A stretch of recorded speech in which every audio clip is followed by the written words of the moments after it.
ನಿಮಗೆ ಶಾನ್ ಮಾರ್ಷ್ ಅವರು ಜ್ಞಾಪಕ ಇದ್ದಾರಾ? ಐ ಥಿಂಕ್ IPLನ ಸೀಸನ್ ಫಸ್ಟಿಂದ ಯಾರ್ಯಾರು ಫಾಲೋ ಮಾಡ್ತಾ ಬರ್ತಾ ಇದ್ದಾರೆ ಅವ್ರಿಗೆ ಮಾರ್ಚ್ನ ಮರೆಯೋಕ್ಕೆ ಸಾಧ್ಯ ಇಲ್ಲ. ಫಸ್ಟ್ ಸೀಸನ್ ಆಫ್ IPLಲಿ ಕಿಂಗ್ಸ್ 11 ಪಂಜಾಬ್ ಅವರು 4 ಮ್ಯಾಚ್ ಆಡಿದಾಗ 2 ಮ್ಯಾಚ್ ಗೆದ್ದು 2 ಮ್ಯಾಚ್ ಸೋತಿರ್ತಾರೆ. ಆವ್ರೇಜ್ ಪರ್ಫಾರ್ಮ್ ಮಾಡಿರ್ತಾರೆ. 5th ಮ್ಯಾಚಲ್ಲಿ ಯುವರಾಜ್ ಅವರು ಮಾರ್ಚ್ಗೆ ಡೆಬ್ಯೂ ಆಗೋಕ್ಕೆ ಚಾನ್ಸ್ ಕೊಡ್ತಾರೆ.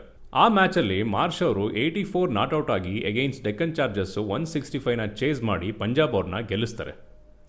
ಆ್ಯಂಡ್ ಆ ಎಂಟೈರ್ ಸೀಸನಲ್ಲಿ ಸಖತ್ತಾಗಿ ಬ್ಯಾಟಿಂಗ್ ಆಡಿ IPL's first ever orange cap winner ಆಗ್ತಾರೆ. ಈಗ ಯಾಕಪ್ಪ ನಾನು ಶಾನ್ ಮಾರ್ಷ್ ಬಗ್ಗೆ ಹೇಳ್ತಾ ಇದ್ದೀನಿ ಅಂದ್ಕೊಂಡ್ರಾ? ಇದನ್ನು ಕೋಇನ್ಸಿಡೆನ್ಸ್ ಅನ್ಬೇಕೋ ಏನು ಅನ್ಬೇಕೋ ಗೊತ್ತಿಲ್ಲ. ಆದರೆ ಮೊನ್ನೆ ಮ್ಯಾಚಲ್ಲಿ ಶಾನ್ ಮಾರ್ಷ್ ಅವ್ರ ಶಿಷ್ಯ ಕೂಪರ್ ಕಾನಲಿ ಅವರು ಪಂಜಾಬ್ ಪರವಾಗಿಯೇ ಡೆಬ್ಯೂ ಮಾಡಿ ಕೊನೆ ತನಕ ಇದ್ದು ಒಂದು ಕಡೆ ವಿಕೆಟ್ ಬೀಳ್ತಾ ಇದ್ರೂ ಸಹ 165 ಚೇಸ್ ಮಾಡಿ ಪಂಜಾಬ್ ಪರವಾಗಿ ಗೆಲುವನ್ನು ತಂದುಕೊಟ್ಟಿದ್ದಾರೆ. ಇನ್ನೊಂದು ಕೋಇನ್ಸಿಡೆನ್ಸ್ ಏನಪ್ಪ ಅಂತ ಅಂದರೆ, ಮಾರ್ಷ್ ಮತ್ತು ಕಾನಲಿ ಇಬ್ಬರು ಸಹ ವೆಸ್ಟ್ ಆಸ್ಟ್ರೇಲಿಯನ್ಸ್ ಆ್ಯಂಡ್ ಇಬ್ಬರು ಆಡಿರೋದು ಸ್ಕಾರ್ಬೊರೋ ಕ್ರಿಕೆಟ್ ಕ್ಲಬ್ಗೆ. ಕಾನಲಿ ಅವರು ಮಾರ್ಷ್ ಅವ್ರನ್ನ ತಮ್ಮ ಕ್ರಿಕೆಟ್ ಐಡಲ್ ಅಂತ ಇನ್ನೂ ಸಹ ಹೇಳ್ಕೊತಾರೆ.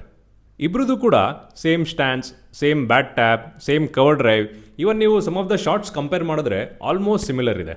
ಕಾನಲಿ ಅವ್ರಿಗೆ ಆಸ್ಟ್ರೇಲಿಯನ್ ಕ್ರಿಕೆಟ್ ಟೀಮಲ್ಲಿ ಡೆಬ್ಯೂ ಚಾನ್ಸ್ ಸಿಕ್ಕಿದಾಗ ಮಾರ್ಷ್ ಅವ್ರಿಗೆ ಕಾಲ್ ಮಾಡಿಬಿಟ್ಟು can I take your jersey number 9 ಅಂತ ರಿಕ್ವೆಸ್ಟ್ ಮಾಡ್ತಾರೆ. ಆ್ಯಂಡ್ ಮಾರ್ಷ್ ಅವರು ಹ್ಯಾಪಿಲಿ ಅಗ್ರಿ ಕೂಡ ಮಾಡ್ತಾರೆ. ಈ ಸೀಸನ್ ಬಿಗಿನಿಂಗಲ್ಲಿ ರಿಕಿ ಪಾಂಟಿಂಗ್ ಅವ್ರನ್ನ ಯಾರು ಪಂಜಾಬ್ ಪರವಾಗಿ ಈ ಸೀಸನಲ್ಲಿ ಎಕ್ಸ್ ಫ್ಯಾಕ್ಟರ್ ಆಗ್ತಾರೆ ಅಂತ ಕೇಳಿದಾಗ ಅವ್ರು ಹೇಳಿದ ಹೆಸರು ಕೂಪರ್ ಕಾನಲಿ ಅವರು. ನಿಮ್ಗೇನನ್ಸುತ್ತೆ? 19 ಇಯರ್ಸಿಂದ ಪಂಜಾಬ್ ಪರವಾಗಿ ಯಾರೂ ಸಹ ಟೈಟಲ್ ವಿನ್ ಮಾಡ್ಸೋಕ್ಕಾಗಿಲ್ಲ. ಕೂಪರ್ ಕಾನಲಿ ಅವರು ಮಾಡೋಕ್ಕಾಗುತ್ತೆ ಅನ್ಸುತ್ತಾ? ಕಮೆಂಟಲ್ಲಿ ತಿಳಿಸಿ. ಇದೇ ಥರ ಕ್ರಿಕೆಟಿಂಗ್ ಇನ್ಸೈಟ್ಸ್ ಆ್ಯಂಡ್ ಸ್ಟೋರೀಸ್ ಬಗ್ಗೆ ವೀಡಿಯೋ ಮಾಡ್ತಾನೆ ಇರ್ತೀನಿ. ಹೋಗೋಕ್ಕೂ ಮುಂಚೆ ಫಾಲೋ ಮಾಡ್ಕೊಂಡು ಹೋಗಿ.